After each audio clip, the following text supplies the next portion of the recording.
आपने कभी सोचा है कि दुनिया की सबसे महंगी एयरलाइंस, जिनके टिकट हजारों नहीं बल्कि लाखों रुपए तक के होते हैं, वही एयरलाइंस अपने यात्रियों को ऐसा खाना क्यों परोसती हैं जिसकी सबसे ज्यादा शिकायत की जाती है? लगभग हर दिन लाखों लोग दुनिया भर में हवाई यात्रा करते हैं, लेकिन अगर उनसे एक सवाल पूछा जाए कि फ्लाइट का खाना कैसा था, तो ज्यादातर लोगों का जवाब एक जैसा होता है। खाना बिल्कुल बेस्वाद था। लेकिन क्या सच में एयरलाइंस इतना खराब खाना बनाती हैं? या फिर इसके पीछे कोई ऐसा राज छिपा है जिसके बारे में ज्यादातर लोगों को आज तक पता ही नहीं?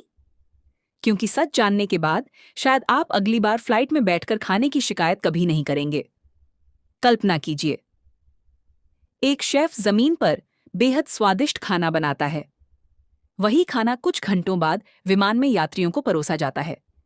लेकिन जैसे ही यात्री उसका पहला निवाला खाता है, उसे लगता है कि खाने में न नमक है, न मिठास और न ही पहले जैसा स्वाद। आखिर कुछ ही घंटों में ऐसा क्या बदल गया? क्या खाना बदल गया? या फिर इंसान? इस सवाल का जवाब हमें इंसानी शरीर और विज्ञान की उस दुनिया में ले जाता है जहां छोटी सी चीज भी हमारे स्वाद को पूरी तरह बदल सकती है। सबसे पहले हमें समझना होगा कि जैसे ही विमान उड़ान भरता है और लगभग 35,000 फीट की ऊंचाई पर पहुंचता है, तब हमारा शरीर उसी तरह काम नहीं करता जैसा जमीन पर करता है। हालांकि विमान के अंदर हवा भरी होती है, लेकिन उसका दबाव समुद्र तल जितना नहीं होता।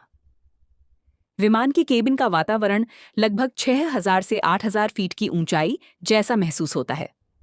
यही वह पल है जब हमारा शरीर धीरे धीरे बदलना शुरू कर देता है। सबसे पहले असर पड़ता है हमारी सांसों पर, फिर हमारी नाक पर और आखिर में हमारी जीभ पर। शायद आपको यह जानकर हैरानी होगी कि हम खाने का स्वाद सिर्फ जीभ से नहीं लेते। असल में जब भी हम कोई खाना खाते हैं तो उसकी खुशबू हमारी नाक तक पहुंचती है और हमारा दिमाग जीभ और नाक से मिली जानकारी को जोड़कर तय करता है कि खाना स्वादिष्ट है या नहीं। यानी अगर किसी वजह से आपकी सूंघने की क्षमता कम हो जाए, तो स्वाद भी अपने आप कम महसूस होने लगेगा। और ठीक यही चीज विमान के अंदर होती है। विमान के केबिन की हवा सामान्य कमरों की तुलना में बहुत ज्यादा शुष्क होती है। सूखी हवा हमारी नाक और मुंह की नमी कम कर देती है। जैसे जैसे नाक सूखती है, खुशबू महसूस करने की क्षमता भी कम होने लगती है। और जब खुशबू कम महसूस होगी, तो स्वाद भी अधूरा लगेगा। लेकिन कहानी यहीं खत्म नहीं होती।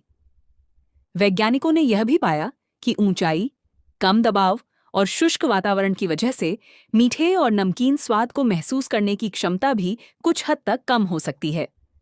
यानी खाना वही है, लेकिन उसे महसूस करने वाला इंसान बदल चुका है।